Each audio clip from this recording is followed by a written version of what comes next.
Blog Talk Radio. AJC Radio and our team extend a personal invitation to all the members of Congress to be a part of this dynamic initiative called Spotlight on Capitol Hill. We welcome you, whether you're Republican or Democrat or Independent, whatever you might be. We join together to bring to the attention of the American people the positive things that our elected officials are doing on Capitol Hill. Tonight, AJC Radio salutes you, and we extend that invitation to all the members of Congress as we continue to shine the light called Spotlight on Capitol Hill. It's just going to get better from here. Let's get on board. Do you solemnly swear that you will support and defend the Constitution of the United States against all enemies, foreign and domestic, that you will bear true faith and allegiance to the same, that you take this obligation freely, without any mental reservation or purpose of evasion, and that you will well and faithfully discharge the duties of the office on which you are about to enter, so help you God. Congratulations, you are all now members of the 115th Congress.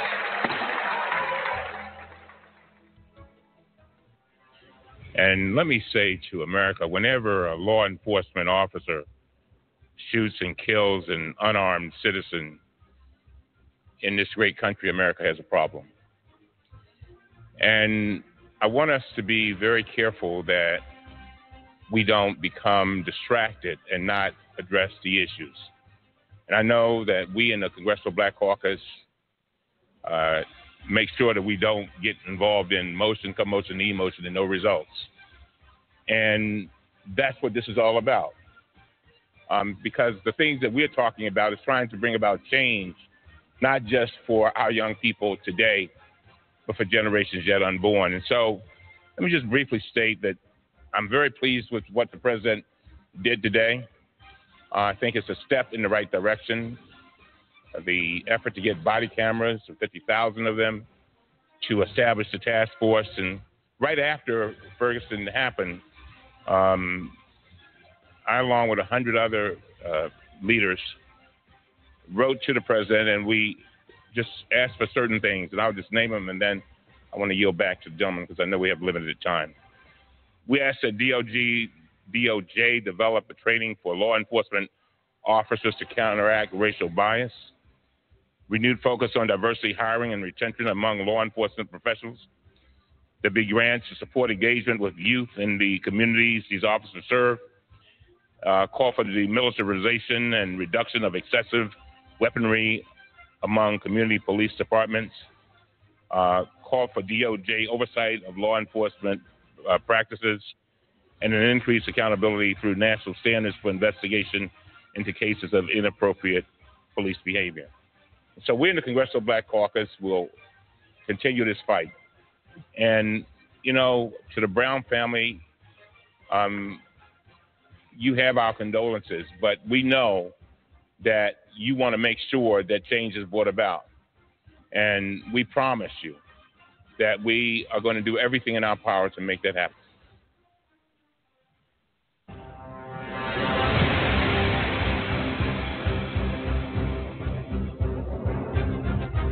Welcome in, ladies and gentlemen of America. This is AJC Radio, and if you're wondering where you have arrived, it is AJC Radio Spotlight on Capitol Hill Thursday. Folks, buckle in. We're just getting started. This is AJC Radio shining the light tonight on Congressman Elijah Cummings, and I'll tell you what, this is one spotlight you're not going to want to miss. Hang on. We take off right now.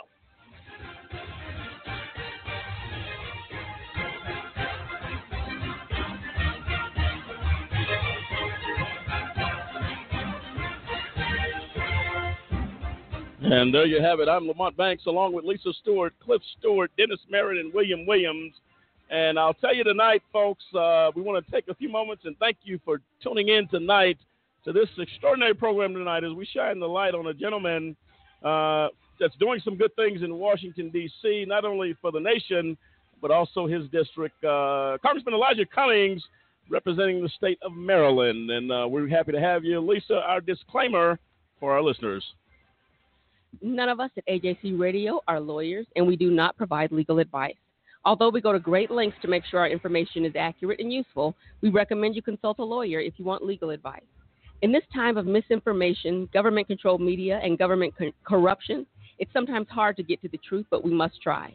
It is not our intention to libel or discriminate against anyone, and the opinions expressed by callers and guests do not necessarily reflect that of a Just Cause or AJC Radio. And as always, we want to thank you for tuning in and spending just a little of your evening with us. And thank you for that, Lisa. And again, you want to get in on the conversation tonight, feel free to dial in, to 646-200-0628. That's 646-200-0628. And we're honored tonight for such a champion up there on Capitol Hill doing some things. I had an opportunity, Dennis, in the last couple of days to actually sit down with President Trump. Actually had an opportunity to at least hear some of the things, and you're going to hear a little bit about that during this show, that is on the forefront of our leadership in Congress. And Congressman Elijah Cummings is someone that is speaking, has no problem speaking his mind and going directly to the issues that are at hand. And that's what needs to happen. We need to make sure that our congressmen and women are addressing everything that's going on in our White House, anything that's affecting the citizens of this United States. And there's no doubt that Congressman Elijah Cummings is doing that. No, without question. He is known as the negotiator on Capitol Hill. And I'll tell you what, he's a man that can get things done, and he's going to speak to whatever issues that face the American people. And his passion, as you'll hear tonight in some of the presentations we have, you're going to hear the passion of this man, and there's a reason for it. It's time in this country that our leadership gets serious about what is going on. So we're going to get into that discussion. And I'll tell you what, Cliff, as we look at members of Congress, as we talk about every time on this show, that are out here trying to make a difference, trying to make an impact, we never have enough time to get through a show because there's so much being done. And I'll tell you what, the reputation negotiator tells you right now this is not something that's easily done, but it has to be done when we're talking about the American people and the future of this nation. Absolutely. You have, people who sit back, they talk, and then you have people who get things done. And Congressman Elijah Cummings is known as the negotiator, not only because he talks well, but also because he puts the work in to get things done in Congress. I mean, you're talking about this is a icon of the civil rights era. This is a person who has been through, gone through, worked through situations with both sides of the aisle, and you're known as the negotiator because you can bring both sides to the table and get things done. That's what it takes to be a viable member of Congress. You got to be able to get things done, and Congressman Elijah Cummings has proven over the years, over the decades, that he's one of those individuals who can do that. No, absolutely true. And we're going to get into that, some of his discussions, his thoughts on certain issues facing the nation. And without question, the racial divide in this country right now that is continuing, it appears to actually continue to be growing. And this is going to be a treat tonight as we begin to show you the man, Congressman Elijah Cummings. And we're honored and privileged to be able to do this program on this gentleman tonight. And we're looking forward to it. Some current news right now, a lot going on in Washington, D.C. with the new administration. Says here, sources say, this comes from CNN.com, sources say that the FBI investigation continues into odd computer link between Russian bank and Trump organization. I mean, this continues to be an issue. The ethics office also rebukes the White House over Kellyanne Conway's Ivanka Trump business plug. There are things going on. Investigations are going on. Cliff, when we talk about now, we were talking about all of the stuff, the connection to Russia, that people just, the Trump administration, without question, would love to go away. How are you going to explain that the FBI's investigation, and there was a behind doors, if you will, closed doors meeting with lawmakers, says there's a computer link between a Russian bank and the Trump organization? I mean, this continues to be a story because, and I've heard this all week, and last weekend they said, well, there's smoke. Well, I'm telling you, some flames are coming up here now, and we don't have to wonder what's going on. Cliff, your thoughts on this latest development? That again, every day we get something new on this one. Yeah, usually, you see smoke and there may be fire, but this is the chimney of a an inferno going on here. Every day we hear something new. There are some things that the administration says that trying to distract the American people from the issues that are really going on. But it's disheartening because you don't just think about what we as the American public here, but around the world. Everybody is hearing what's going on in America, what's going on with this administration, the things that are being said, and it just gets to you. You leaves you speechless. That what do you say about the presidents of these great United States, and what are we going to do? You try to hope that a lot of these things that nothing will come to them, but at the end of the day, you got to deal with reality. You got to look at the evidence, see what's on the table, and say, there's just one word that comes to mind when I hear about it, and that's wow. No, without question. It says federal investigators and computer scientists continue to examine whether there was a computer server connection between the Trump organization and a Russian bank. Sources close to the investigation actually tell CNN. Questions about the possible connection were widely dismissed 4 months ago, but the FBI's investigation remains open, the source says, and in the hands of the FBI's counterintelligence team, the same one looking into Russia's suspected interference in the 2016 election. One U.S. official said investigators find their server relationship odd and are not ignoring it, but the official says there's still more work for the FBI to do. Investigators have not yet determined whether a connection would be significant. But the server issue surfaced again this weekend, mentioned in a Breitbart article that, according to a White House official, sparked President Trump's series of tweets accusing investigators of tapping his phone. Now, I'm going to tell you what, ladies and gentlemen of America, when you hear something like that, so there was more involved, Dennis, with why the president went on a Twitter rant, if you will. I think that's what they call it, because this stuff was brought to his attention that something's getting ready to come out. We must distract this story. And so, but all it has done is open a can of worms that he cannot control.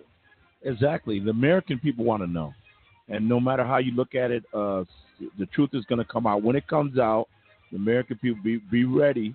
They're going to want to hear from from the current administration why and how this is happening because it's coming out. So you might as well. You got to face the truth.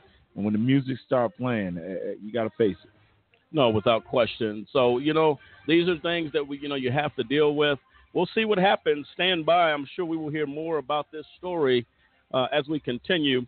Ladies and gentlemen, organizations out there that are looking for ways to give back to your community, you do have an opportunity to actually give to a Just Cause. And what we are doing, Lisa, we talked earlier this week, the number of people reaching out to this organization for help, and they're saying, look, we have some things going on. We need help.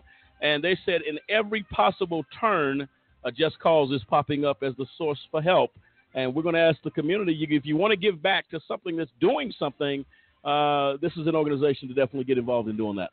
Yes, because we can only do so much without the support of America. We have to have your support in order to go out there and do the things that need to get done and talk to the people that need to be talked to and reach out and help those that need our help. No, without question. And this is something that, again, we are doing things that a lot of advocacy groups are not doing. And that is being involved, getting down in the trenches. And we're going to continue to fight for justice for individuals, Dennis, that simply need that help. And again, I said before, if people in America can donate hundreds of thousands of dollars to Zimmerman's, the killer, Zimmerman, who killed Trayvon Martin, and you can donate almost $500,000 to this man's defense, who blatantly killed this young boy. Why not get involved in something that's doing something positive, Dennis? How important is that? It's very important. The Just Cause is truly about taking care of those, speaking for those that can't speak for themselves, reaching out to those different places that will provide help or benefit. Giving people knowledge A Just Cause have learned a lot over the course of the years, and to see how a lot of people are truly being put in prison, wrongfully convicted. Just serving time that they shouldn't be serving. Just so much stuff going on in this world today, and you got to have somebody that's willing to reach out and speak, and we can't do that without, the support of the people, helping us, by, small donations, whatever you can, but it helps to help us fight, the injustice in this country. Yeah, these organizations that are out here, Just Cause is a 501c, Lisa, nonprofit status. 501c3. C3, so it can serve as a tax write-off for you, but you're doing something that is impacting a nation, not just Colorado, not just Colorado Springs, people all across the nation. We're being notified that they need help. And I guarantee you Just Cause is going to be there to actually aid in that help the best that we can. We ask you to definitely go to our website, www.a-justcause.com. Go out there, check out what we're about. You can go to ajcradio.com. We're doing some things, ladies and gentlemen, and we're not going to shy away from that. And it's work, and we're going to continue to put in the work that justice may be found on the streets of America. We talked Tuesday night about a young man by the name of Michael Durante, charged with first-degree murder, convicted first-degree burglary, sentenced to life in prison without parole, and found out this week more information coming in on that case, whereas Daniel Newell, his cellmate in county jail, was offered a deal, and from what we have learned, was facing 20 years in prison, Dennis, for another crime. And he basically lied and said this man committed this crime so he could walk. If I'm facing 20 years and the prosecution, the district attorney's office, and that would be D.A. May here in Colorado Springs, El Paso County, offers a deal on the table for a man facing 20 years, which means he's done something substantial. Right. But in order to get a conviction of this guy, you really don't have a case because you really honestly botched it up. You go into county jail and pull an informant and say, look, if you can get him to talk to you, but he was never cellmates with the guy. He was never cellmates with him. But in order to get a conviction, we'll just say and do whatever it is that we have to do. That is unbelievable to me. And it continues to baffle me how the prosecution continues to do whatever it takes, no matter the cost of this man's life, taken from his children, and facing life without parole. I guarantee you, I talked to Linian. She's a young lady that is helping. She's actually the mother of his children. She's actually fighting the good fight to try to bring justice to this young man and former soldier. Dennis, this is incomprehensible to me. But can I sit here honestly and say I'm surprised? Absolutely not. At all. At the lengths people will go to bring a conviction. Stay tuned for us here further on this program to learn more information. We will keep you updated on that case as a Just Cause continues to try to find justice for Michael Durante. We're going to be searching over and over again to find what we can do. Ladies and gentlemen, on the other side of this break, we're coming back. Spotlight on Capitol Hill Thursday. Congressman Elijah Cummings. We shine the light on him right after this.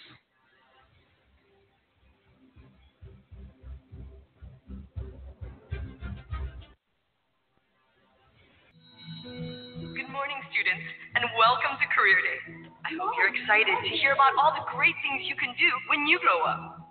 Hi, everyone. I'm Emily. I'm super excited to introduce my dad because he's my hero. When I was little, my dad was away a lot, but I was okay with that because he was doing this really important work, driving ambulances in Iraq. Now he's at home, which is great for me because I get to see him every day now. And he's still the biggest hero I know because he tells all the ambulances and the fire engines where to go and rescue people when there's an emergency. I'm so proud of him. He's awesome. He's my dad. If your service-connected disability prevents you from continuing in your civilian career, Voc Rehab offers counseling, training with a living allowance, education, and other services to help prepare you for your next mission.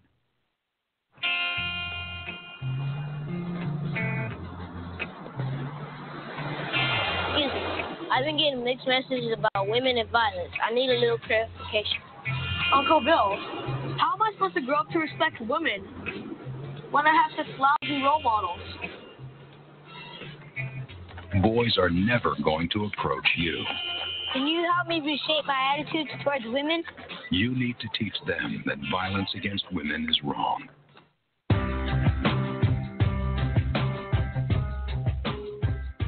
How often does our justice system get it wrong, convicting innocent people of crimes they did not commit? A new project by the University of Michigan Law School and the Center for Wrongful Convictions at Northwestern University School of Law tries to answer that question. In the last 23 years, more than 2,000 people have been convicted of serious crimes and later exonerated, according to the National Registry of Exonerations. By far, the largest segment was almost 1,200 defendants falsely convicted because of large-scale patterns of police corruption, generally in drug and gun cases.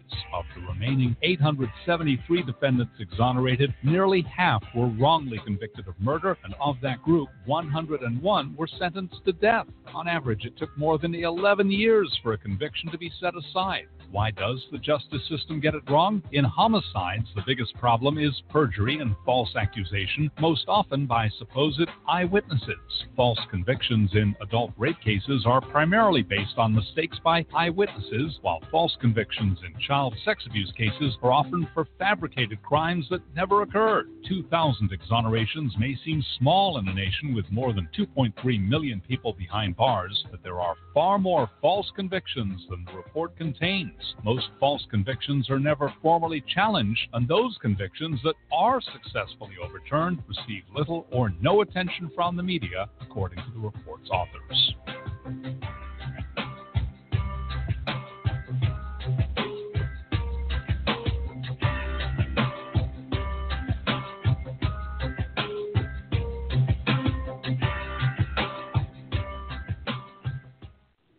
Congress shall make no law respecting an establishment of religion or prohibiting the free exercise thereof or abridging the freedom of speech or of the press or the right of the people peaceably to assemble and to petition the government for a redress of grievances.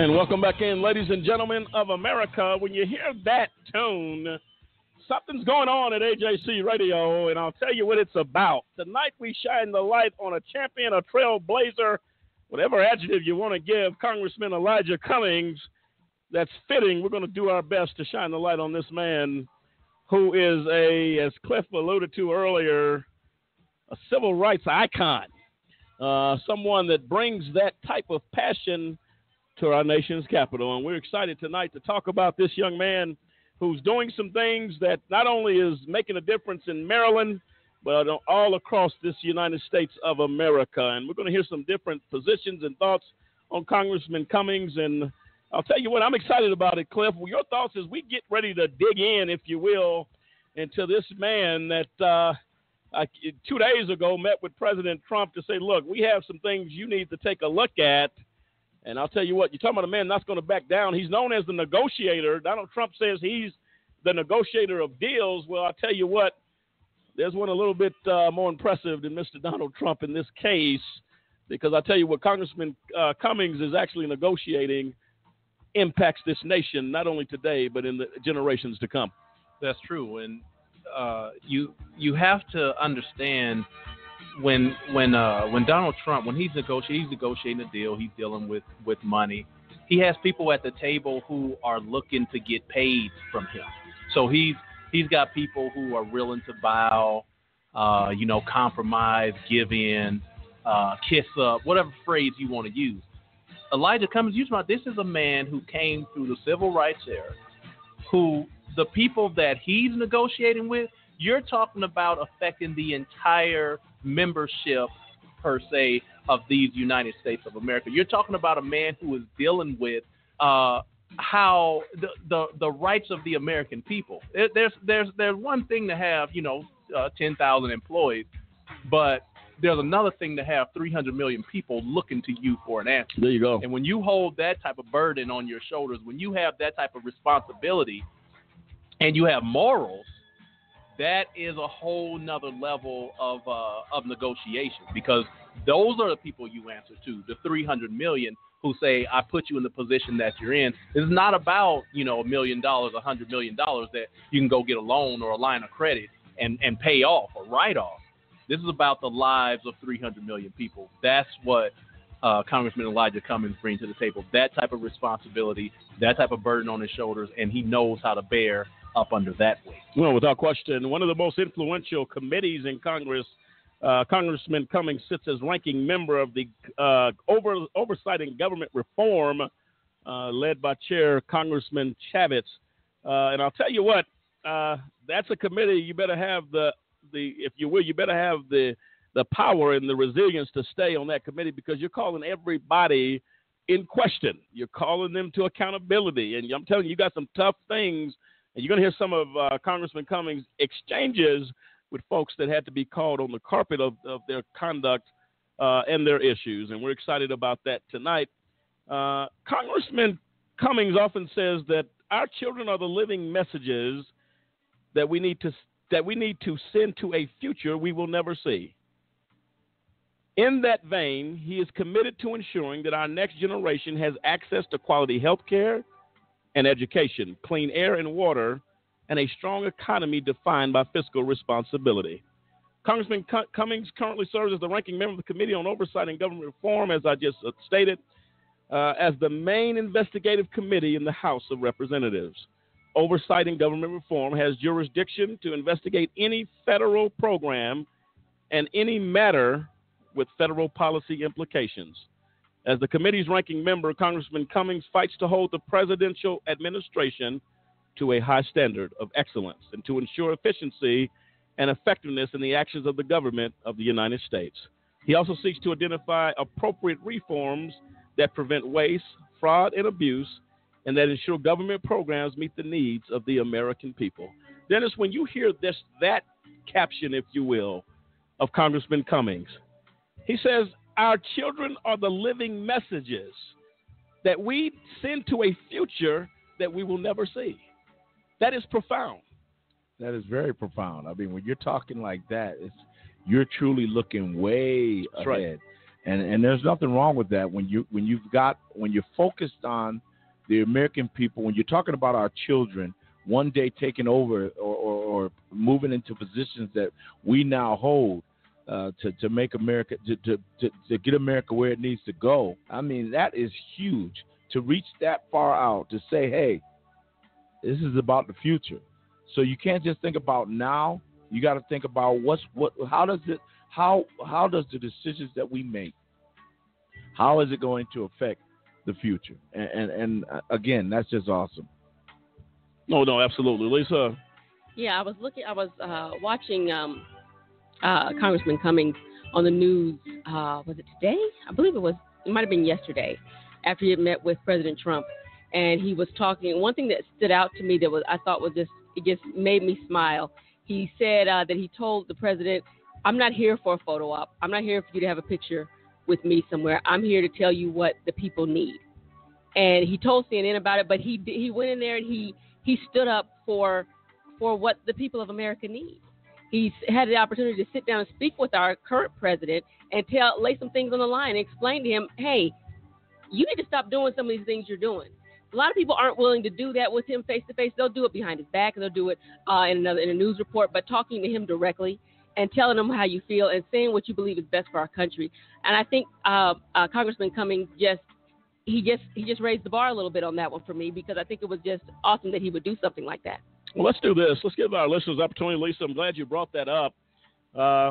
Actually, let's give our listeners a little bit of that interview with Congressman Cummings.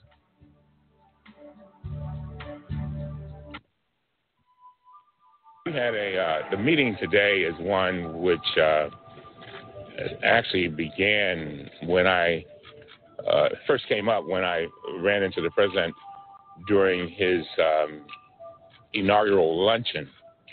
And we agreed that we should talk about prescription drugs, the high price of prescription drugs, and how this had become the number one health issue for most Americans, independents,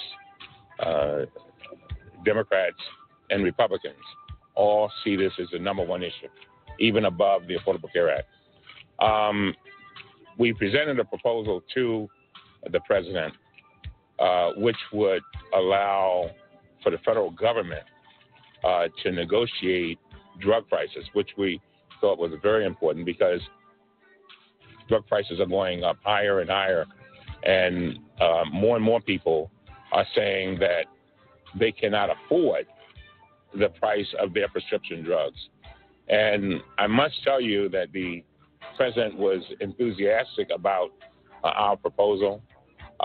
We presented to him a bill that we will be filing in about 2 weeks, and we asked him and Secretary Price, who was present in the meeting also, to take a look at it and give us their comments. And then it is our hope to be able to file it in 2 weeks. Again, he was enthusiastic, and he was clearly aware of the problem, and clearly made it clear to us that he wanted to do something about it. There were two other issues that I also talked to him about, and that was when I said to him, Mr. President, most respectfully, when you're talking about the African American community, I want you to realize that all African American communities are not places of depression and where people are being harmed. As a matter of fact, I let him know that I've been living in the inner city of Baltimore for some 35 years in the same house, and that I think it would be good for him to acknowledge that most African American people are doing very, very well, and that but certainly we all welcome his efforts to improve our communities. The other thing that I talked about, and then I will get to Congressman Welch, is the whole voting situation. And I told him that I understand that Secretary Pence will be conducting this investigation with regard to voting fraud. And I told him that I thought that voting fraud was all but non-existent. And I said to him that we had sent him a letter and sent Vice President Pence a letter saying that while we believe that voting fraud is all but non-existent, the thing that we do know is a problem is voter suppression, and that you cannot have I think, any kind of reasonable investigation of voting in the United States unless you deal with that issue. Finally, I told him that I was glad that he was able to meet with the presidents of the historically black colleges and universities, and I said to them the most important thing for those colleges and universities right now is they need funding. They need more funding.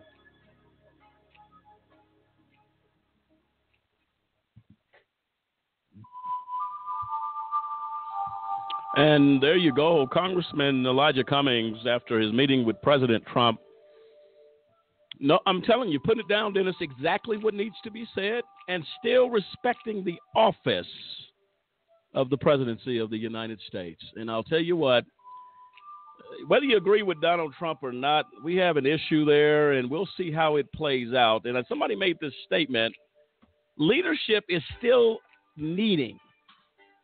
In order to get something done, you're going to have to respect the office of the presidency of the United States. Exactly. When you hear Congressman Cummings speak, and you heard him say a few times, respectfully, Mr. President, these are the issues we face. At the end of the day, in order to get stuff done, somebody, and you hope, and it is the hope, you would think, to trigger something in President Trump to say, look, something has to be different here. And I think it shows the leadership of Congressman Cummings, the experience of Congressman Cummings, and what he has endured during the civil rights era, all the fights and the battles he's fought on Capitol Hill. This is a man, this is leadership. And somebody's got to be the bigger of the two. And I think, and I'll get the thoughts of the team here, your thoughts of just how big that was of Congressman Cummings to carry himself in such a way, given all of the distractions of the Trump administration, speaks volumes to the leadership of this man. Exactly. It was very big. I mean, he truly respected the office, you know, and I think, and I agree with you, Lamont, you know, we need to respect the office. But again, he made sure that respectfully, you know, as he spoke to our current president and let him know that, hey, you need to change, you need to soften your tone, your rhetoric when you're talking about the black community. Thank you. Because truly, not every black is, you know, minimum wage and, you know, struggling to make ends meet, you know, killing each other. You know, that's not what's going on. Yeah, on welfare. So, and he wanted to make sure he understood that. He even put himself in that, you know, by saying that, hey, I've been living where I've been living for years. 35 years? You know, 35 years. And I'm sure in his body he's like, hey, I'm doing well. But anyway, I think, again, like you said, Lamont, you truly have to respect the office, but you got to do what you got to do to make sure you're heard. That's the only way change is going to happen. We could continue to butt heads and, you know, disagree. There's nothing wrong with disagreements, but we need to talk about them. And that's what this congressman is about. No, absolutely. And Congressman Cummings has been a member of the United States Congress, since 1996, when he took over for the Baltimore area House seat vacated by Kwesi Mafum, who resigned from Congress to become president of the National Association for the Advancement of Colored People, the NAACP, representing a heavily African-American and mostly urban district that includes many economically distressed neighborhoods. Congressman Cummings has taken a special interest in urban problems and the concerns of the poor. And I quote Congressman Cummings, "I will continue to speak up for those whose voices are rarely, if ever, heard, and stand up for those who cannot stand up for themselves." Congressman Cummings made this statement after his 1996 speech in which he felt a need to speak to the issue of the African-American community and to say, look, I'm going to stand up if nobody else stands up. And I believe that is something that actually sets precedence in our current Congress when we have leaders on the level of Congressman Cummings doing exactly what he's doing. And I'll tell you what, Congressman Cummings actually is one of 7 children, from what I'm seeing here, was one of 7 children of a working class parents who had moved to Baltimore from rural South Carolina. His father, Robert, was a Davidson chemical plant employee. Congressman Cummings spent his early years living in rented houses in the southern part of Baltimore. When he was 12, his family bought a house in the Edmondson Village section of West Baltimore. At Baltimore City College High School, that's where Congressman Cummings attended, was president of the senior class. After graduating from high school in 1969, he enrolled at Howard University in Washington, D.C., one of the nation's leading traditionally black colleges. So it sounds like to me, Clef, that Congressman Cummings came up, he didn't come up with a silver spoon in his mouth. He came from hardworking parents that it seems and it appears without question instilled in him the quality of good work, the quality of hard work, and I believe that what he saw drives him today to say, I am going to be the voice for those that cannot speak and feel a need to reach out to those that are less fortunate. Yes, because somebody has to be brave. Somebody has to have the courage to say, these are the things that are going wrong. These are the things that need to be addressed. These are the things that need to be dealt with. And like Dennis said earlier, you have some who sit in front of the president and kind of deal with it with this, I'm kissing up and I just want to make sure that I do it right. This is about, the respect for the office. But he understands that there are those who are in America who can't stand up for themselves, those who don't have the platform to make a sound for the issues that they're going through. And he knows that he has to put himself in that position, that he has to take that position to say that, hey, every man, woman, boy, and girl has the right to have their voice heard, and especially those who are in despair, those who are in need.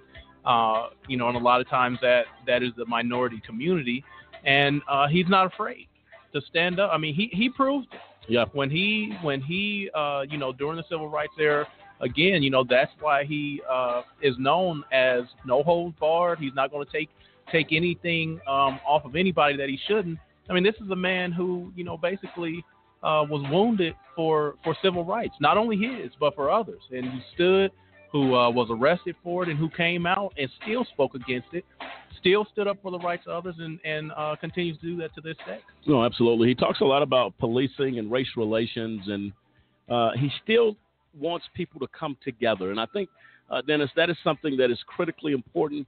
He talks about it's not a time of fighting. We must come together to make a difference. Let's hear a little bit from Congressman Cummings on race relations in this country.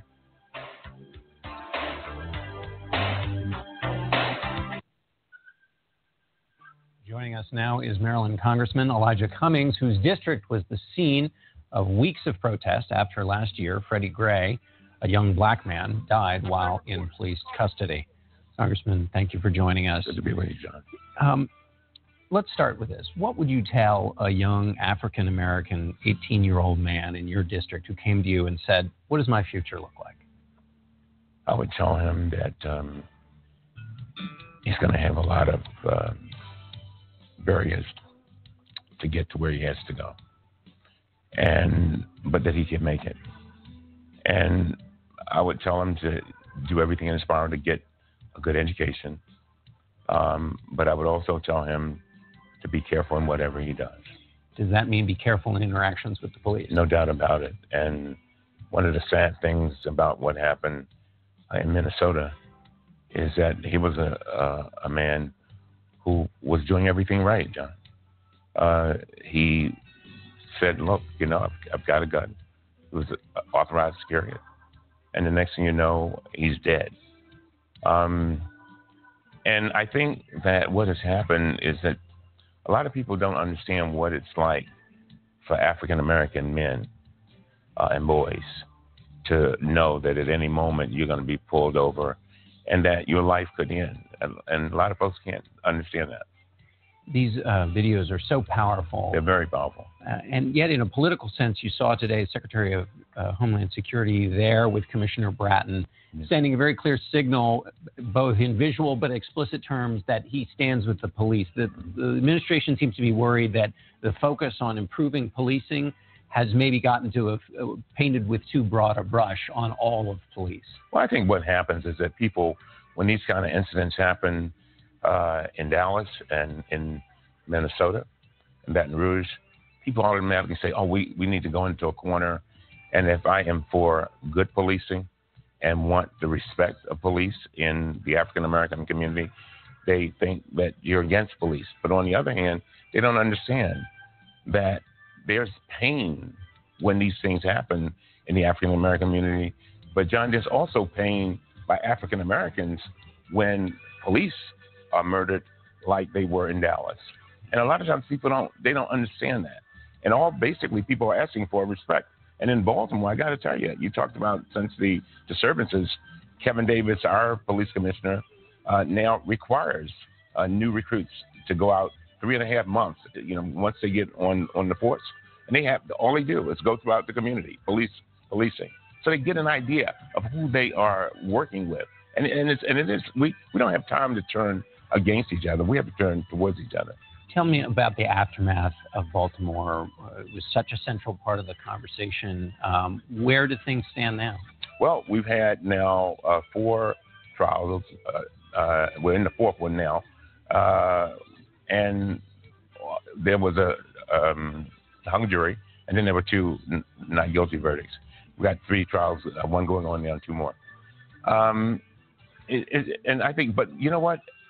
People saw justice being carried out, and we did not have the loud protests. There were peaceful protests, but they were small. But people understood that justice was happening, and that was important to them.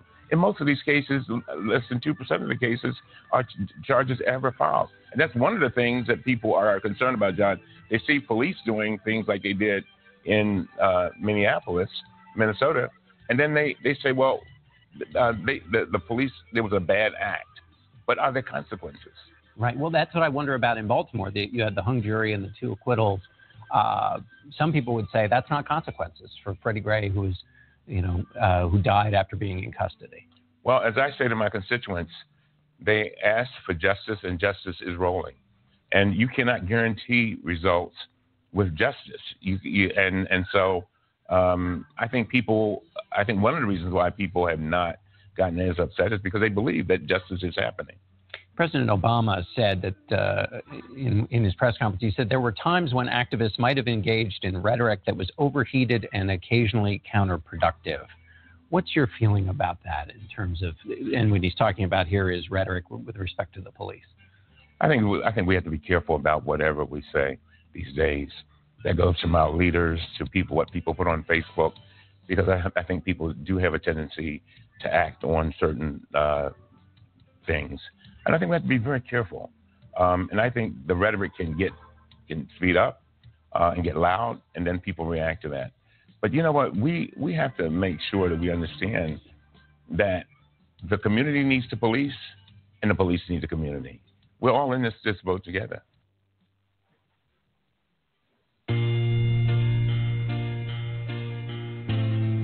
Well, in that piece, you hear Congressman Cummings, Dennis, as we just said, he's trying to bring people together.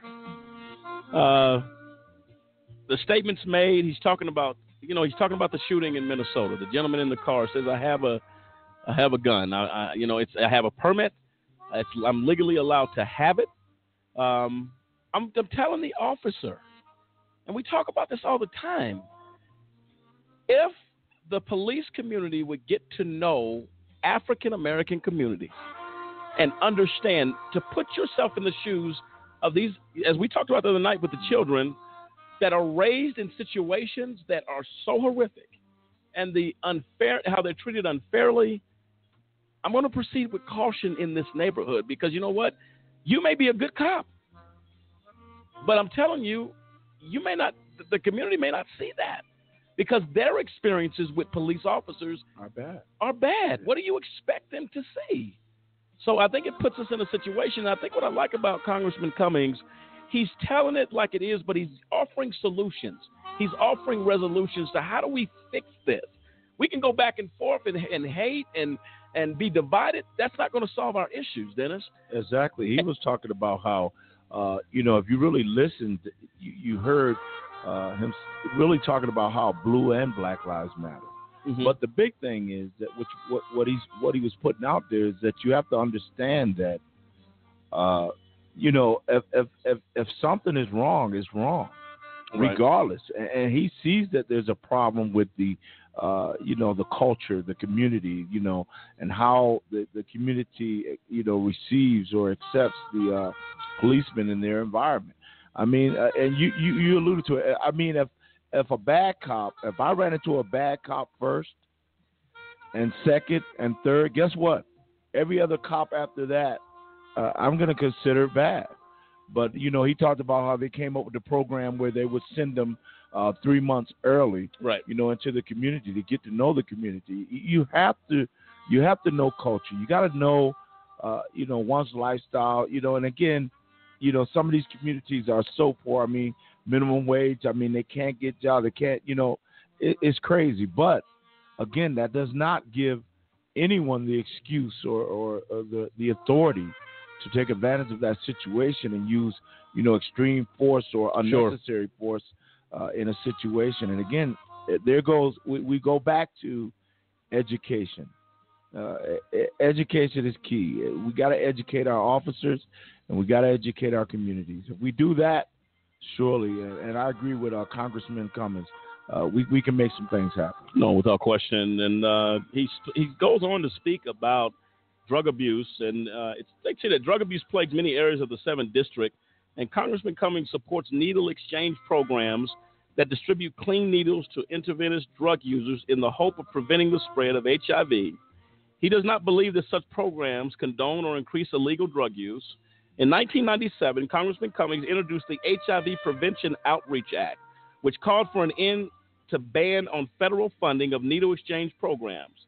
I am fully aware, and I quote Congressman Cummings, that the idea of exchanging clean syringes for used needles makes some of my colleagues in Washington uncomfortable.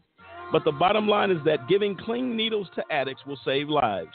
Not only the lives of the drug user, intravenous drug user, but also the men, women, and children who are involved in their lives, Congressman Cummings said in an August 1997 press release. In 1998, Congressman Cummings led members of the Congressional Black Caucus, known as the CBC, on a tour of 2 Baltimore drug rehabilitation centers and an AIDS outpatient clinic.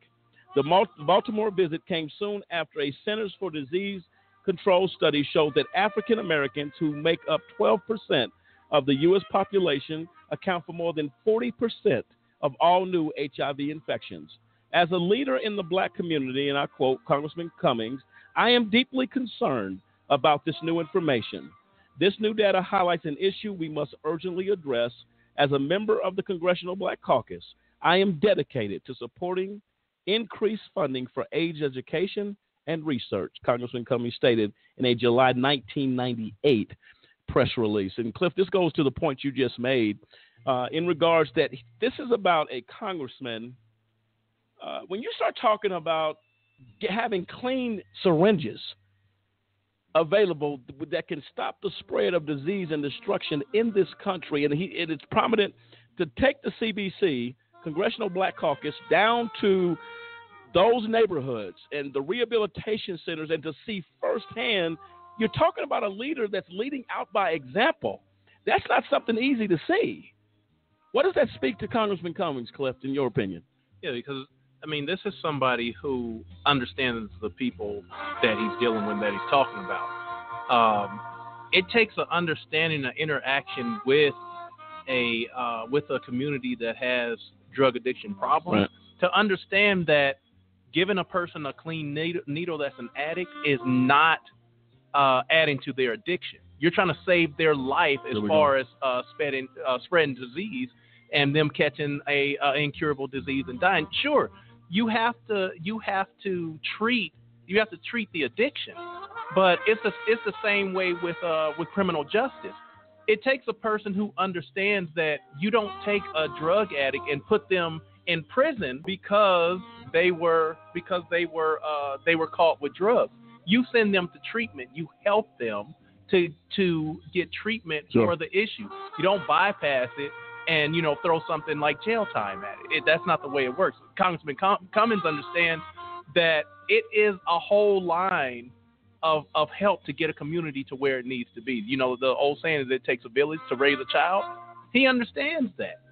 A person who's never had a kid would just say, well, take the kid, put them in a room, and give them something to eat. That's not how you raise a kid. Wow. He understands that. And that's something that can be commended by Congressman as far as Congressman Cummings is concerned.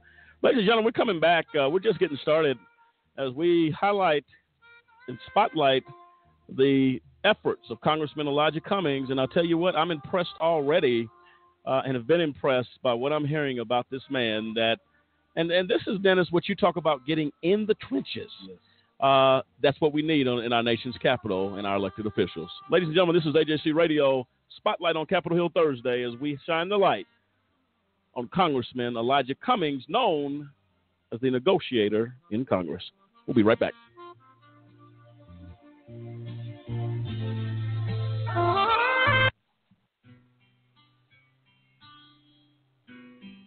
Ladies and gentlemen, we want to give a very special invitation to you tonight and every day thereafter.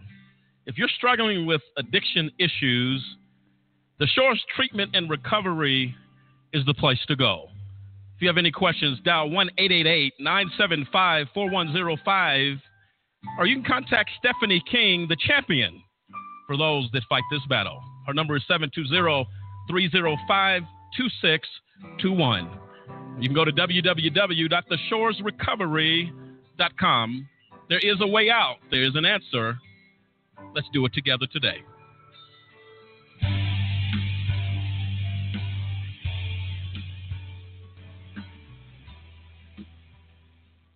Look, right now, while you're looking at this on your screen in your hand or on your computer, there's somebody just like you who's sitting in a prison cell.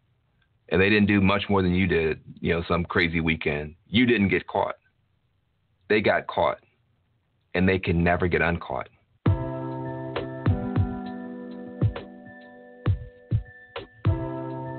The United States of America is now the #1 incarcerator of human beings in the world, in the history of the world.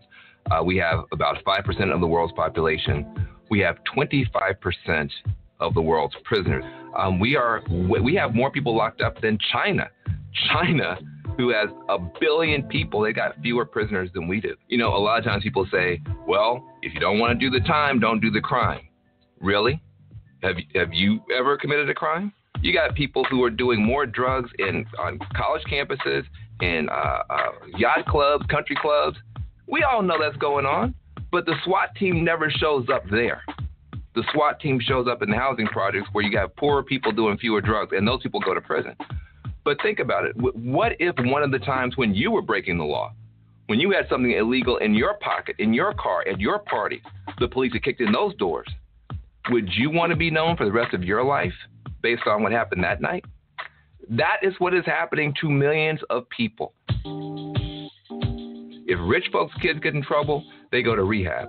Poor folks' kids get in trouble, they go to prison. And you spend $100,000 per year per kid to lock a kid up, when you could have spent a fraction of that and turned them into a NASA scientist, turned them into a fashion icon. When people come home from prison, they're not given the opportunity to start over.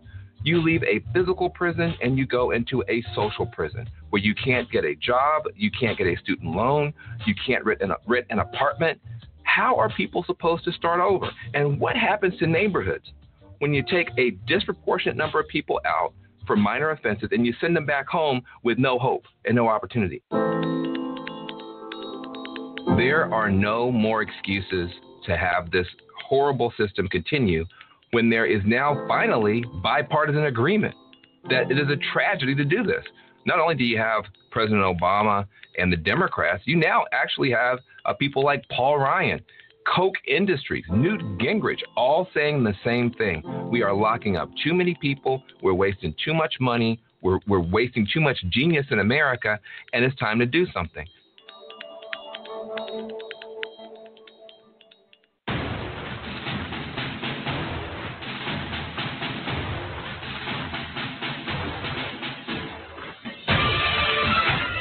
And welcome back in, ladies and gentlemen of America. This is AJC Radio, Spotlight on Capitol Hill Thursday tonight. Honored to have an opportunity to shine the spotlight. They call him the negotiator. And I'll tell you what, Congressman Elijah Cummings lives up to the reputation of that adjective. And I'll tell you what, Cliff, we've just got started here. And I'll tell you what, as we continue to show the American people what our elected officials are doing, tonight is no exception of the bar being raised just a little bit higher. Your thoughts? Absolutely. I mean, when you have this level, these type of, this truly is a legend of Congress. You're talking about Congressman Elijah Cummings, somebody who's come through the civil rights era, who was there in the thick of it. I mean, when the battle was there's still a battle going on, but you're talking about bullets flying, water hoses, the fire hoses spraying people, dogs attacking, police brutality that was just untempered. Nobody cared. I mean, with cameras on or not, back then, that's just the way it was.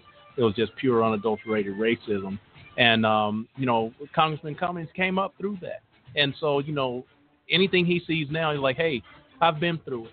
I'm ready to fight this battle. I'm ready to stand with those, who can't stand for themselves.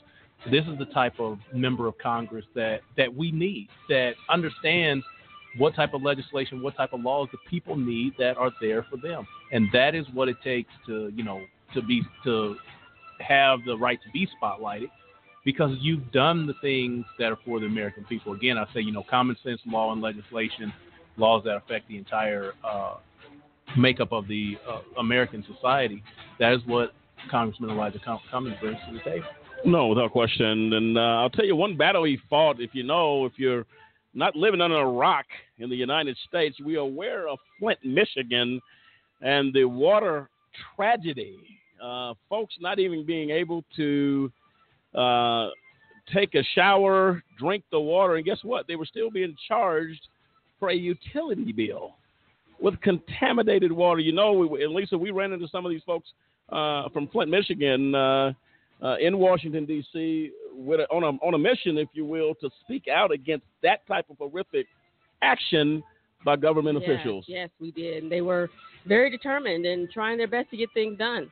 I have to believe that the determination came as a result of the passion that Congressman Elijah Cummings began to hold people accountable and to call them out for their conduct. Let's hear a little bit about that and how Congressman Cummings stepped to it and made a difference.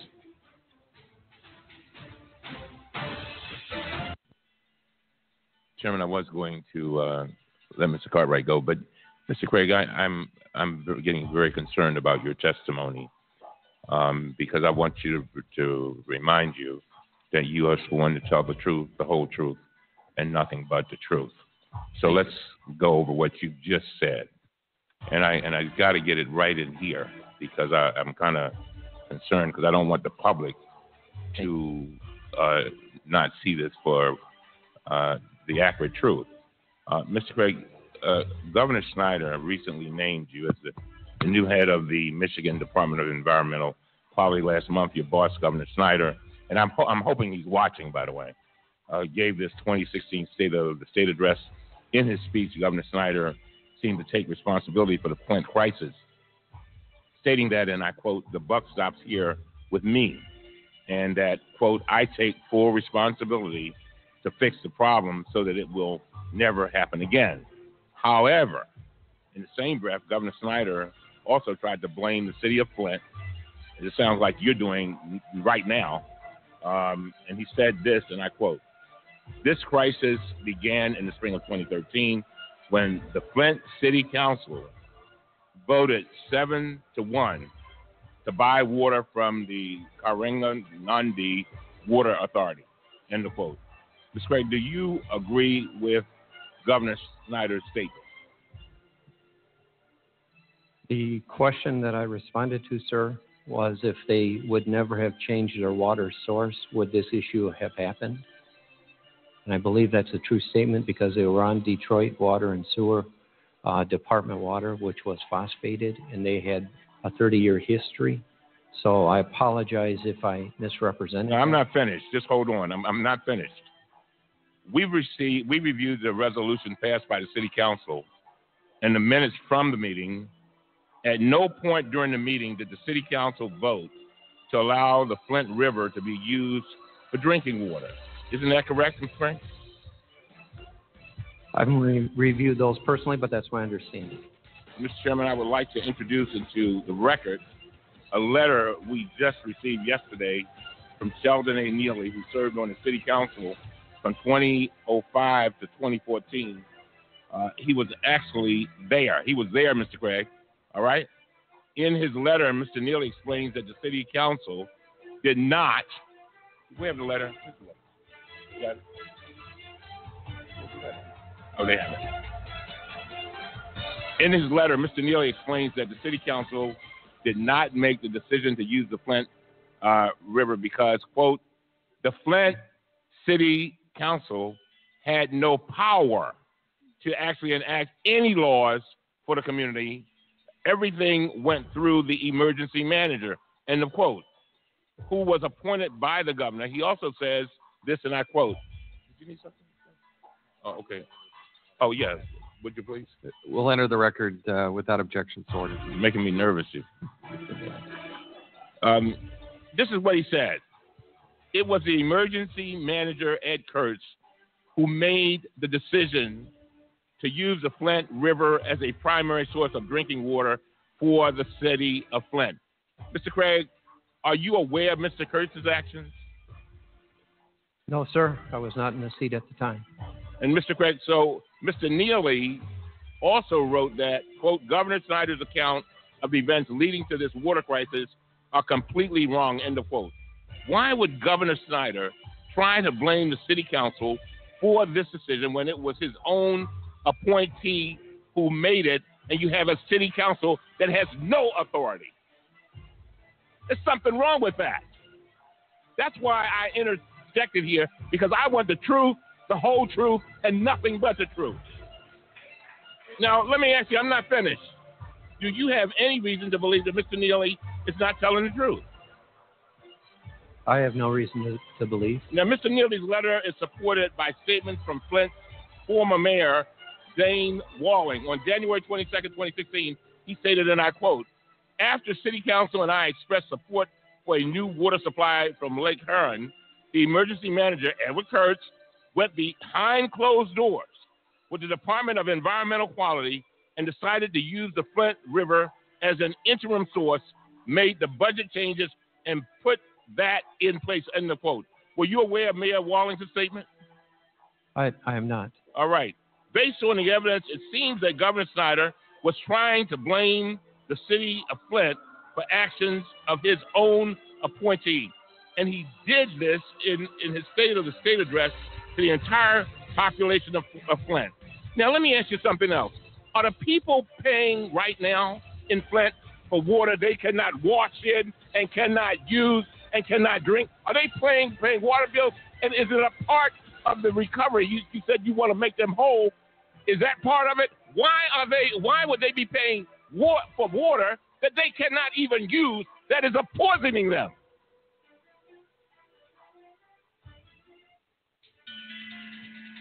No nonsense. Congressman Elijah Cummings, I'll tell you what, raising the temperature of accountability in our nation's capital. And I'll tell you what, you don't have to wonder what Congressman Cummings is talking about.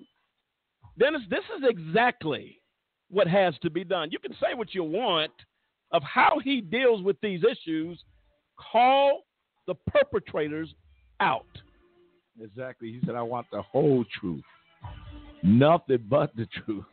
And he was on it. I mean, you got to be real when it comes to, and one thing I like about the congressman, it's not too many, and I might be wrong in saying this, but I haven't heard many congressmen that are truly concerned about our poor. And he is. I mean, he's like, okay, so here we are actually charging them for water that they can't even use. Well, and he was about the answers. You know, you're gonna. Right. I need to know why this happened and what do we do to prevent it, and how do we fix it. And that I mean, he was just on it. And sometimes you got to be like that. You got to be straightforward when it comes to the American people. I mean, do the right thing for everybody. Well, these are children, and he's making the point. What are citizens doing paying for water bills that's contaminated? And let me tell you a little bit of the timeline, and let's explain a little bit of why Congressman Cummings was so upset about this issue. October 2014, the General Motors plant in Flint stops using the city's water due to concerns about high levels of chlorine corroding engine parts. Let's stop there. So you have corrosion of engine parts. That means I'm driving down 75 or 80 on a highway. Some parts of my engine may be corroding. That puts Americans at risk. Company strikes a deal with neighboring township to purchase water from Lake Huron in lieu of using water from the Flint River. The switch is anticipated to cost the city $400,000. So now what you have, you say, well, let's try to fix it, but you're still charging citizens a utility bill. Is that not backwards?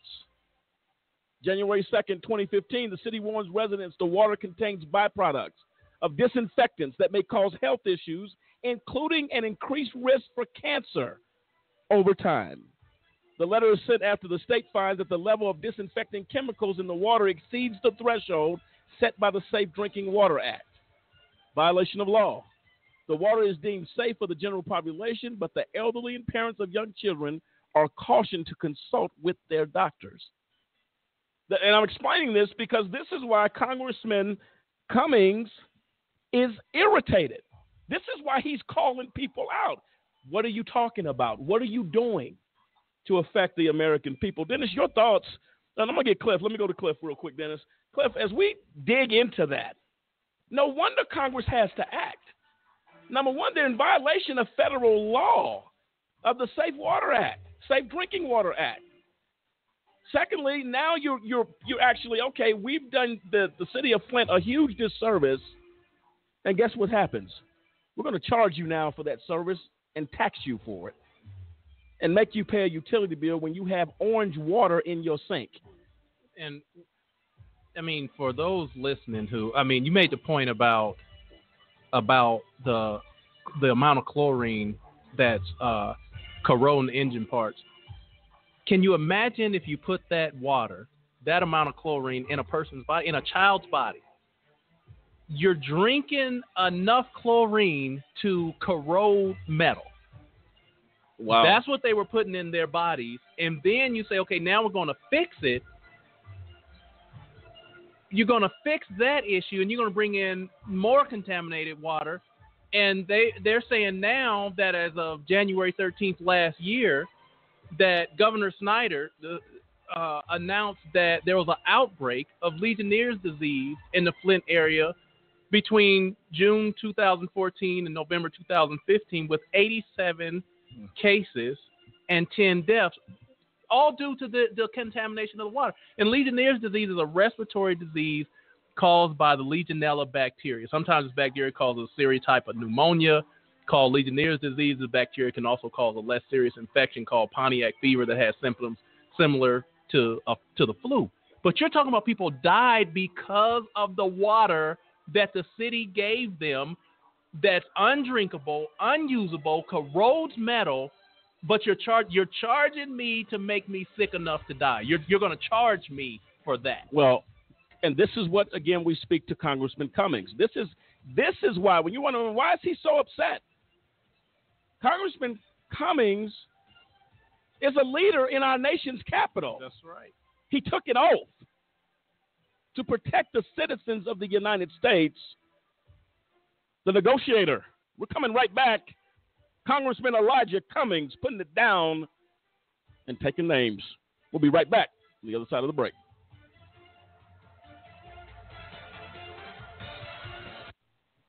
This is Julie. How may I help you? My husband and I just got in a fight, and he hit me. With one call, you don't have to be a victim anymore. These fights are getting worse.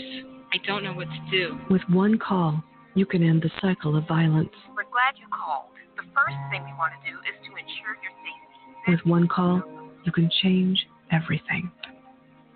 To speak to a domestic abuse victim advocate, contact your local family advocacy program. Sergeant Michelle Garcia served meritoriously in Iraq and has the medals to prove it. Soon after leaving the Navy, Lieutenant Chris Scott found a job, a home, and started a family of his own. Corpsman Richard Stokely took the skills he learned in Vietnam and put them to good use as a paramedic. But soon after leaving the military, each of these veterans fell on hard times and faced homelessness.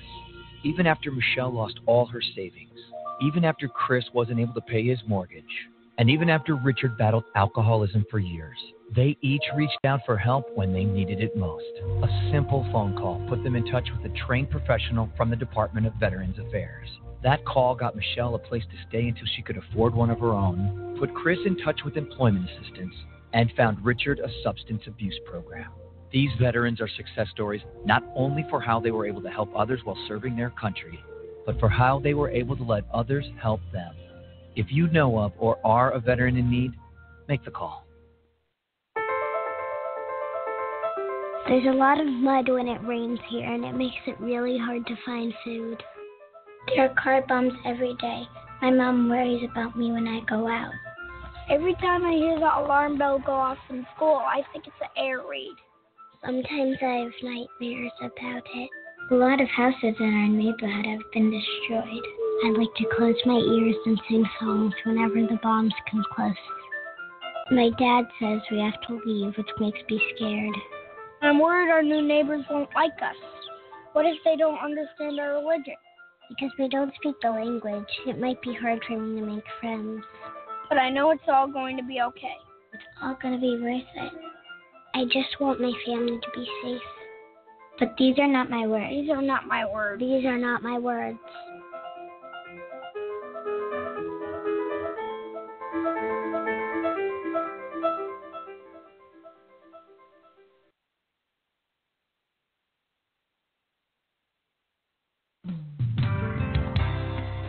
I want to thank all of you who have gathered here today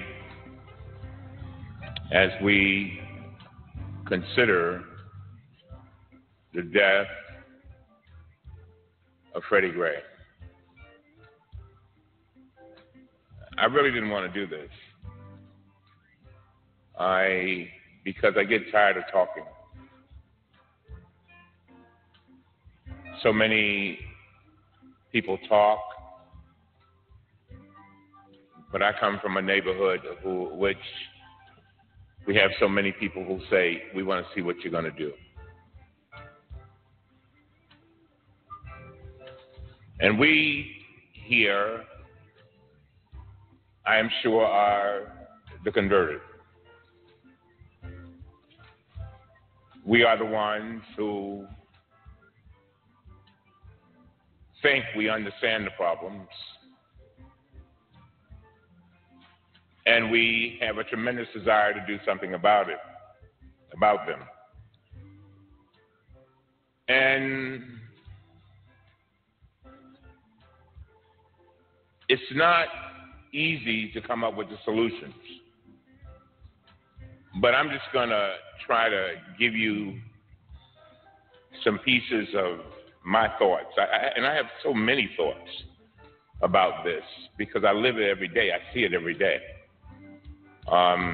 When you think about racism with regard to health care, when you see racism with regard to education, racism with regard to our criminal justice system. And I must tell you that I applaud, first of all, everybody who's gathered here, because there's so many other things that you could be doing. But you have come here because you want to see the world and make it a better place. Am I right? Come on now, don't leave me out here by myself.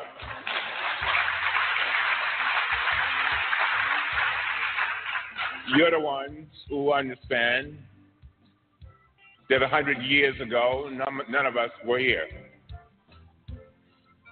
You're the ones who also understand that no matter how much yogurt and granola we eat, no matter how many exercises we do, 100 years from now, none of us will be here.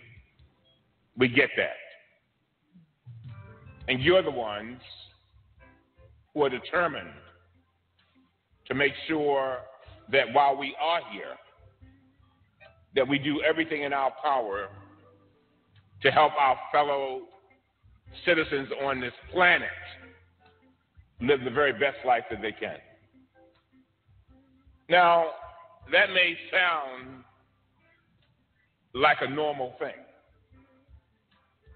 but sometimes I must tell you, Dr. Blum, that when I look at the Congress of the United States of America and I look at some of our government institutions and I look at some folk in our nation and in our world, it does not seem to be normal to want what you want. Perfect example, Exhibit 1, Flint, Michigan. I ask you, is it normal for government to take over, state government to take over local government, and then be responsible for poisoning the water when thousands of children are drinking lead, and when the governor of that state says that it's okay to drink water that looks like this podium? Is that normal? And is it normal for after somebody breaks something and messes it up, they don't turn around to try to fix it? As of yesterday at noon, the state of Michigan had not bought one single bottle of water. This thing's been going on a year and a half.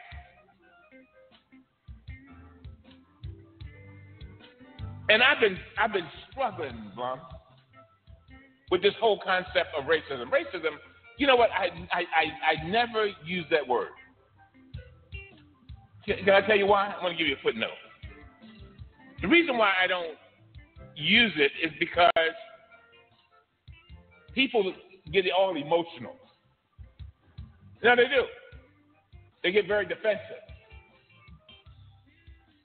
I will never forget Joe Scarborough, who's a very good friend who I served in the Congress with, when the chairman of the Oversight Committee shut down my mic.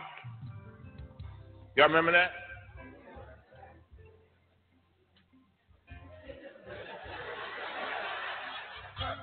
He never did it again.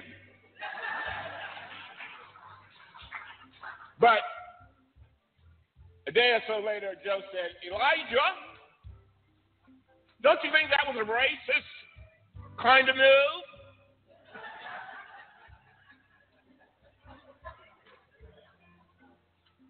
I said, Joe, you will never get me to say that that was a racist move. I said because if I said on national TV that that was a racist move, that would become the headline. And you would miss the message that I was trying to speak for 700,000 people, many of whom don't have a voice. You missed the message that we were trying to pass the Affordable Care Act, and we're trying to deal with police brutality and those issues. I don't want you to miss the message, so I'm not going to say that it was racist. Now, if you want to say it, that's you. Reason why is because it becomes so explosive, and people, while they know that something may exist, they understand what it is, they smell it, they see it, they know that it cannot be anything but certain things. They don't want to deal with it, and so because they don't want to deal with it, then they flip it and say you're pulling the race card.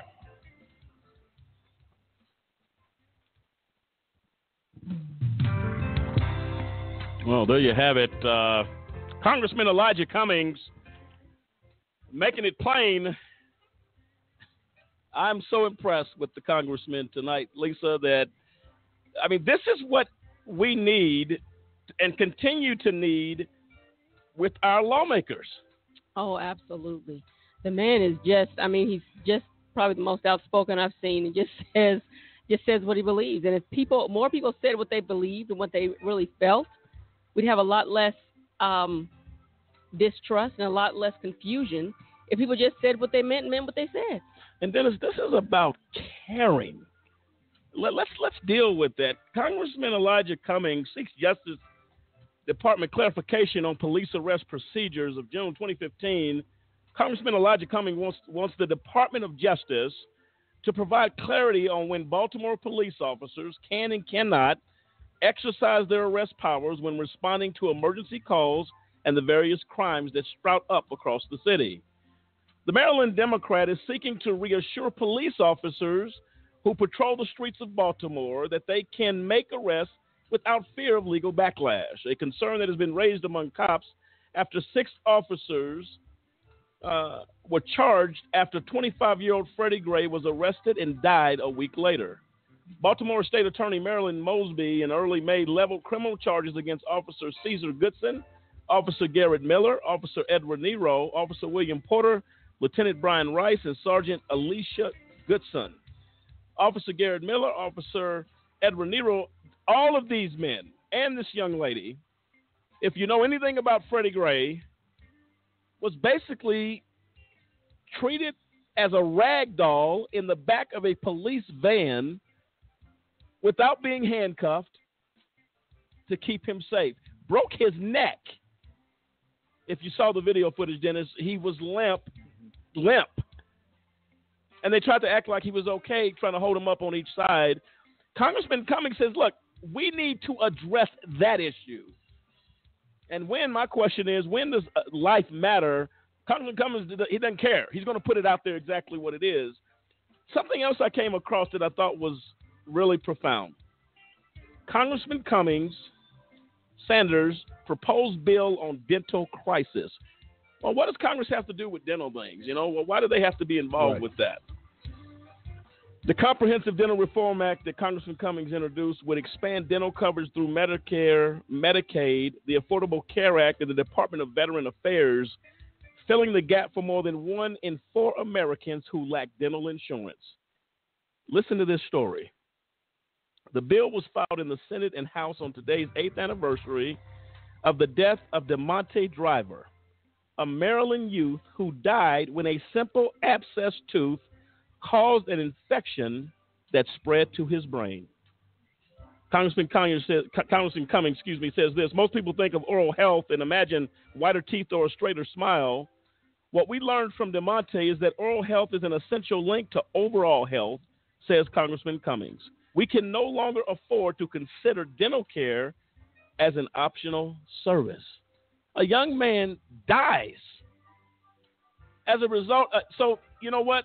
I would think, Cliff, he didn't go to the dentist initially because he didn't have coverage. And he didn't know whether they were going to fix him or not. And the abscess, apparently, the infection spread so bad, it took a life. And who's coming to the rescue to speak out about legislation to make a difference? What's his name? Elijah Cummings.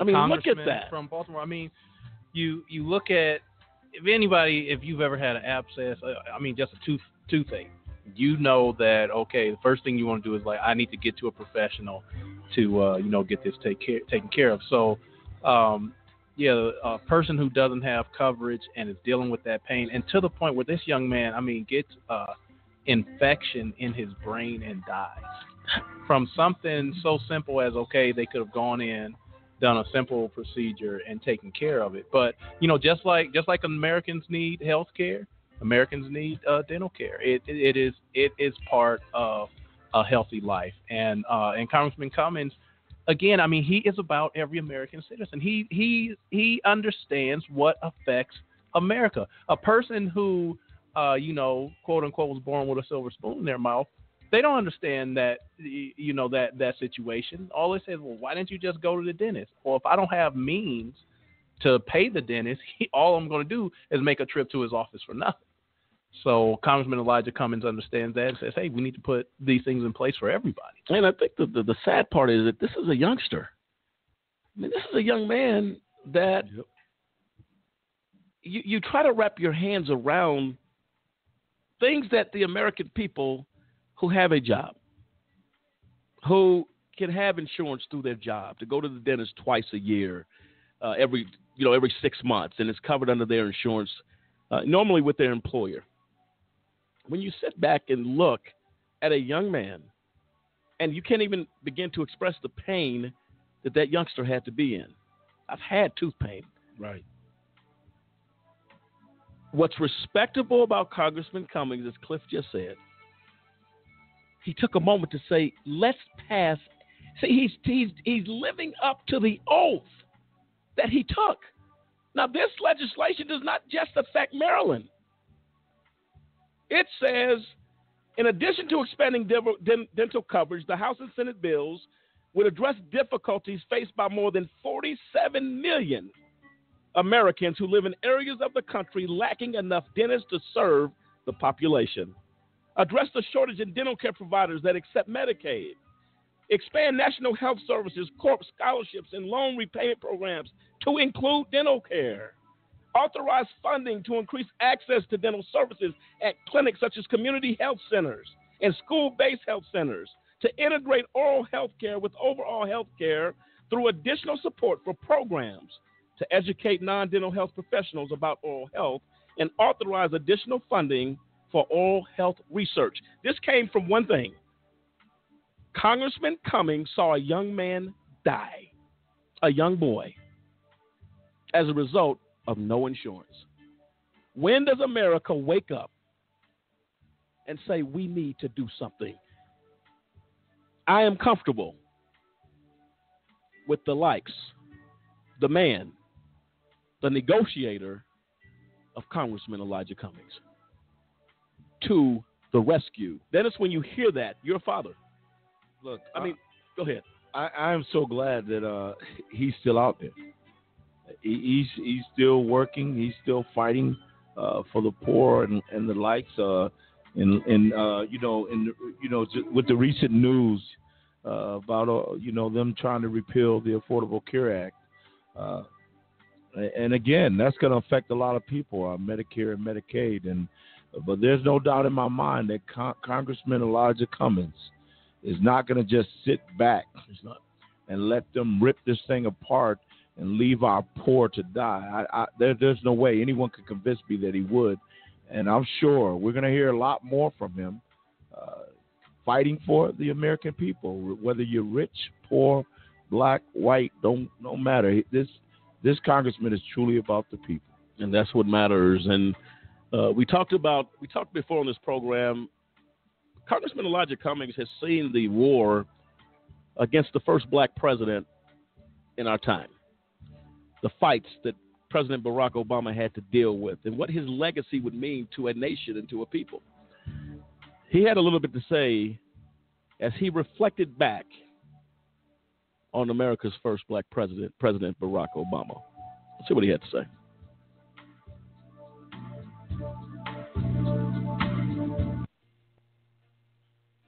Barack Obama lifted off of the east front of the Capitol as former president after 8 years. What was going through your mind as a member of Congress when that moment happened? I felt so sad because I think I felt sad, and I think I would not have felt as sad if Trump wasn't replacing him. And I thought about all that he had done. I thought about all the fights that he had fought. I thought about how the Republicans resisted him at every turn, and that he was still able to achieve a lot. And I thought about how he had been a shining example to show not only African American children, but all children, that you can become anything you want to become if you work hard and give it your best.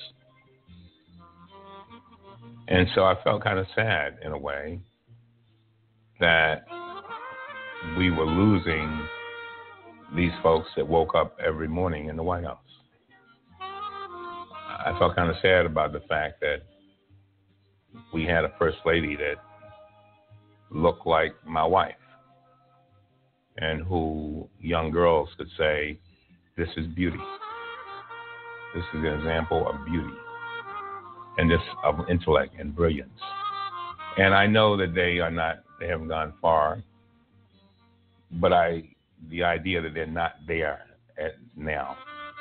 And then when I see a President Trump come in, whose major goal was to overturn everything that President Obama had worked for 8 years, I felt sad. I never thought in my lifetime that I would see a man of color rise to the presidency of the United States. I don't think you can put a price tag on role models. You can't. As I go throughout my life, I'm reminded that, particularly for African American kids, a lot of them, it's like they're on a highway and they're going in the circle, right? And some of them, they don't even see enough to even be able to dream. Others are able to dream. But then they have to find a ramp to get to the dream. And a lot of them never are able to find a ramp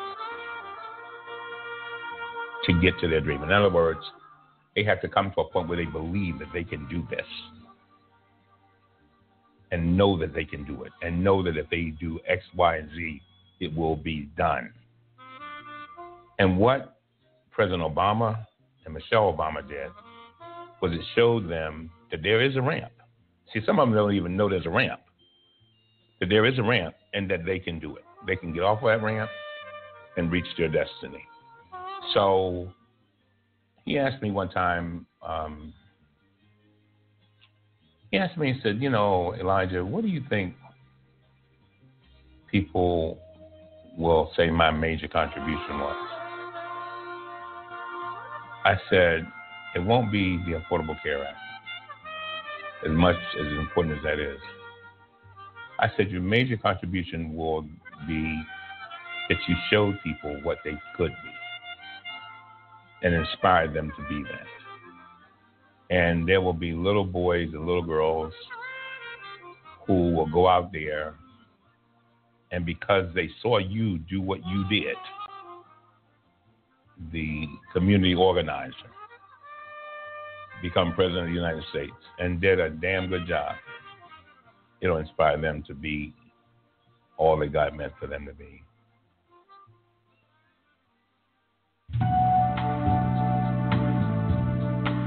Well, there you have it. Wow. You're talking about words of inspiration. I'm speechless, Dennis, that when you begin to engage with Congressman Elijah Cummings, something happens. What this man is saying, simple truth. The thoughts of the congressman's words there. Just, I mean, it was heartfelt. I mean, because he truly felt, he felt pain. He said, I was sad when the Obamas left the White House and those that worked with him. He said, I was sad. I mean, because he saw, you know, a president that was truly, you know, caring about the people. And it wasn't about it truly wasn't about a political party. It was about governorship. It was about doing what a president needs to do to take care of the American people. And again, I tell you, the congressman, he's just so real. There's nothing better than real. There's nothing better than someone that's willing to say, I was hurt. You know, a lot of men, you know, they play the macho role. Hey, you know, it happened. But he was straightforward about how he felt, you know, when things changed and how. But if you look at him, he's still that maverick. He's still that, you know, he's that congressman that said, you know what, been there, done that, seen that.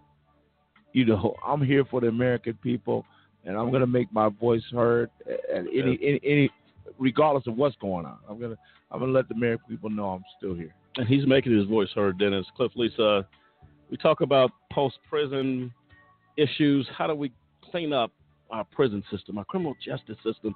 Here we find the maverick, again, the negotiator. Congressman Elijah Cummings advocates call for post-prison job reforms. And it's a bipartisan, the Fair Chance Act. Congressman Cummings' signature is on this one. The measure would ban federal agencies from requiring formerly incarcerated individuals from disclosing a prior felony conviction until after they have already been offered a position of employment for the federal government. Positions in law enforcement and national security are exempt from this bill. And I quote Congressman Cummings, this common sense legislation will give those leaving the criminal justice system a fair chance to turn their lives around and to contribute to our economy in a meaningful way. And Congressman Cummings made this statement when he introduced the bill on the House floor. He goes further to call people into accountability. Members of Congress urge Education Department to grant students immediate relief following federal judge's ruling that Corinthian colleges broke the law. Here we go. Congressman Cummings again. On October 27th, a federal judge for the United States District Court for the Northern District of Illinois issued a default judgment against Corinthian colleges, finding that it violated the Consumer Financial Protection Act of 2010. Judgment against Corinthian colleges was the beginning of this. There was a ban on deceptive practices by misrepresenting job prospects and career services available to students to include them into taking on debt. The company then engaged in predatory collections practices that directly interfered with the educational services for which students were paying. The law gives the department broad authority to discharge loans when schools break the law, and we urge you to act to ensure that students receive the relief to which they are entitled under the law. The members of Congress wrote, the department should rely on the Northern District of Illinois' judgment as sufficient proof of Corinthians' unfair and deceptive practices, thus warranting a defense to repayment for Corinthian students. This federal court ruling gives the department a clear basis for implementing full, immediate class-wide discharge to the Corinthians' former students who were the victims of harmful and deceptive practices. And Cliff, this goes back to the position that Congressman Cummings, when he made the statement, the things we do today are going, and I'm not quoting him directly, but the things that we do now, the messages we send now, we are messages for the future when we're already gone. If this is not a clear example of that, I don't know what is. To protect students who are fighting for an education, for a better tomorrow, for a better America, we find the negotiator at the table again, Congressman Elijah Cummings. Exactly, and he understands that if you don't negotiate for these things, that you lose your leverage in the future.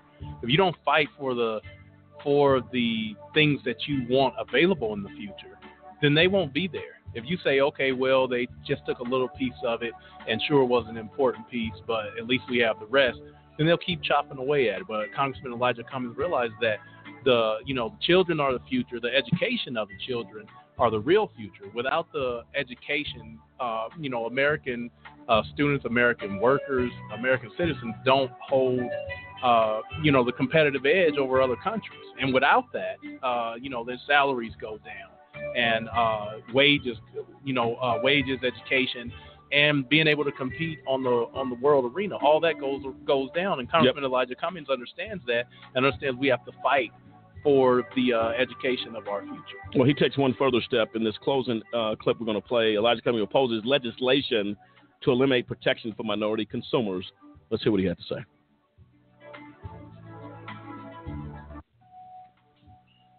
I thank the gentlelady for yielding. I thank you for your strong leadership. I rise today to oppose H.R. 1737. If this bill is enacted, it will cost minority auto purchasers millions of dollars. Car purchases are extremely complicated transactions. Most Americans make only a few in a lifetime, and they're not familiar with the many detailed terms and procedures of these transactions. One thing that is not complicated is that charging a markup just because a buyer is a minority is simply illegal. Consumer Financial Protection Bureau protects minority purchasers against auto dealers that seek to charge abusive and predatory markups. The purpose of the bill before us today is to eliminate this protection. That's exactly what it is, leaving minority consumers at risk of being charged abusive and predatory interest rates. In 2013, the CFPB ordered Allied Bank to pay $80 million in damages and $18 million in penalties for imposing higher interest rates on 235,000 minority borrowers. Just this year, the Bureau ordered Fifth Third Bank to pay $18 million in damages for permitting markups of as much as 2.5% for minorities. Because this bill would prevent the CFPB from carrying out its duty to protect minority borrowers, the administration has announced they would veto this bill. This House should reject H.R. 1737 and every repeated effort to undermine, and that's exactly what it is, to undermine the CFPB.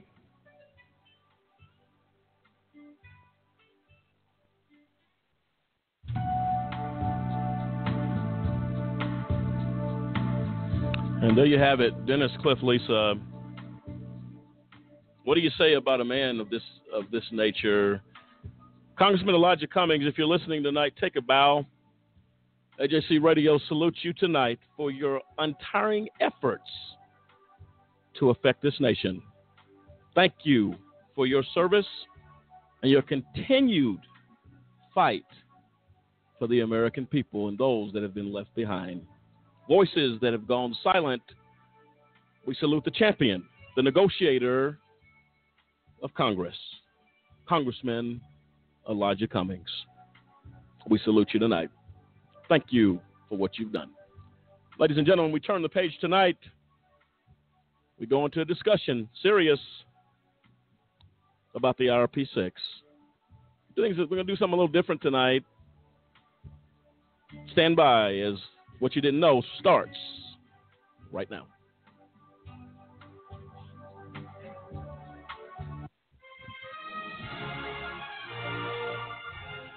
A Just Cause has found something very interesting. A playwright by Judge H. Lee Sarragan about the IRP6. It starts right now. Take a look.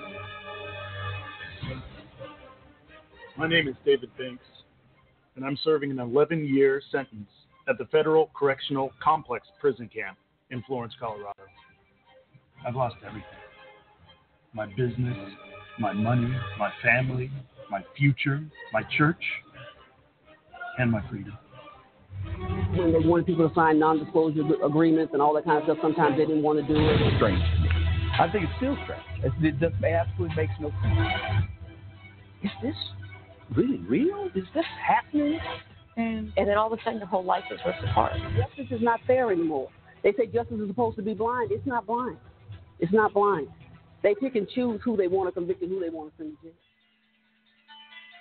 Ladies and gentlemen of America, what is going on when innocent men get locked away? Ladies and gentlemen, have you stopped to ask the question, where is justice? It's far away. The IRP6, David Banks, Gary Walker, Demetrius Harper, Kendrick Barnes, Dave Zappolo, and Clinton Stewart have pondered that question, where is justice?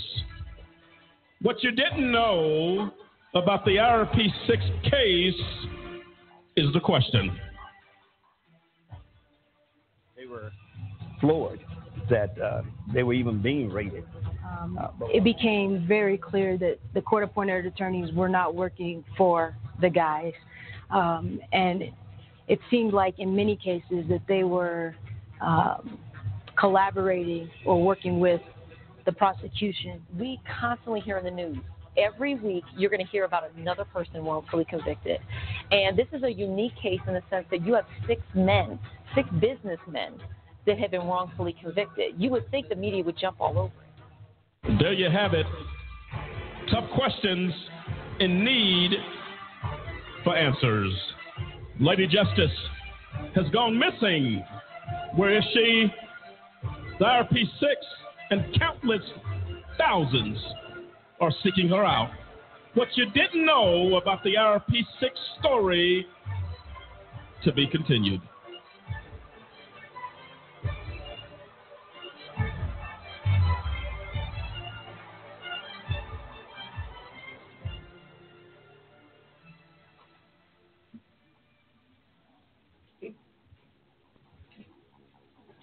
What you didn't know about the IRP6. We have sat here as an advocacy group trying to put the pieces together that an unfair justice system continues to rip apart. This segment is dedicated to the IRP6, and they are real men with real families, real aspirations that sought out to defend the nation and to protect the future of America. Who are they? Dave Zappolo, Demetrius Harper, David Banks, Kendrick Barnes, Clinton Stewart, and Gary Walker. You may ask the question, who are these men? Brings them to the point of a national discussion. These were defenders of justice, defenders of a nation, that because of a corrupt system, these men have been locked up, wrongfully convicted for 4.5 years. A just cause seeks out to bring the innocent home. It starts with the IRP-6. These men, on a recent press release released by A Just Cause, are in a federal prison camp. They talk about in Washington the outrageous spending that goes on with America, the United States, having the highest incarceration level in the entire world. Federal prison camps are considered out-of-custody facilities without fences or walls, and we question the wisdom of the federal government wasting billions of taxpayer dollars of welfare-style appropriations for nonviolent, able-bodied men and women at federal prison camps, when home confinement with an ankle monitor can accomplish the same security and punitive objectives without enormous financial and social cost. A camp inmate presents no threat to society when they can simply walk away into the community in the same way they could walk away from their home. Most educational programs at camps benefit those who never graduated high school. Massively open online courses, programs, and other internet training programs on basic computing, typing, resume skills, and etc. The United States prison population in 1980 was 319,598. In comparison to 2.2 million people today. Confining nonviolent prison camp offenders at home is a common sense measure that will distractly reduce costs. In April 2014, the Congressional Research Service found that the federal prison system was 36% over capacity in 2013. But high and medium male facilities were operating 52% and 45% respectively overrated capacity. This is what we fight for, ladies and gentlemen. How many people, Lisa, are in prison camps that have no need to be there? They have no need to be there. The prison camps don't serve much purpose. When the inmates can walk off the facility at any time they would choose, why waste the money having those facilities open when they could do the exact same thing from home? It just doesn't make sense. Says the Bureau of Prisons spent $1.1 billion on health care costs in 2014 as part of a $6.8 billion annual budget. The IRP-6, not only can they and will they contribute to the safety of a nation, but economically could have a huge impact. Less body bags to fill as a result of terrorist acts on the homeland. Make no mistake about it, who are the IRP-6? Champions, defenders of justice. Dave Zappolo, Demetrius Harper, David Banks, Kendrick Barnes, Clinton Stewart, and Gary Walker. Take a bow. We will bring you home. Good night, America. Till next time, as AJC Radio seeks for justice. A special thanks to Congressman Elijah Cummings and the work he is doing to make a difference. Until next time, good night, America.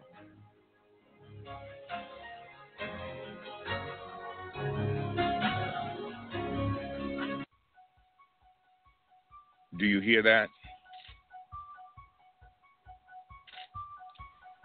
Do you hear the silence?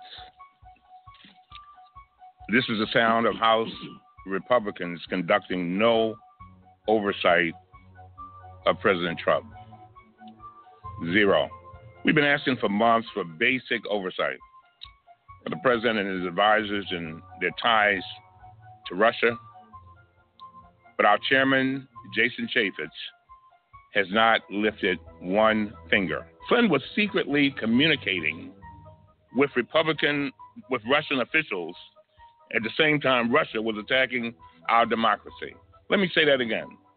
Flynn was secretly communicating with Russian officials at the same time that Russia was attacking our democracy. We have no idea why Flynn was doing all of this and why he was trying desperately to help Russia. And I know he's now resigned, but he's not going to get off that easy. We need some answers to a whole lot of questions. And so we need to get his security and clearance documents. I want to see them. I want to see what he put in those documents to find out if he was honest on those forms.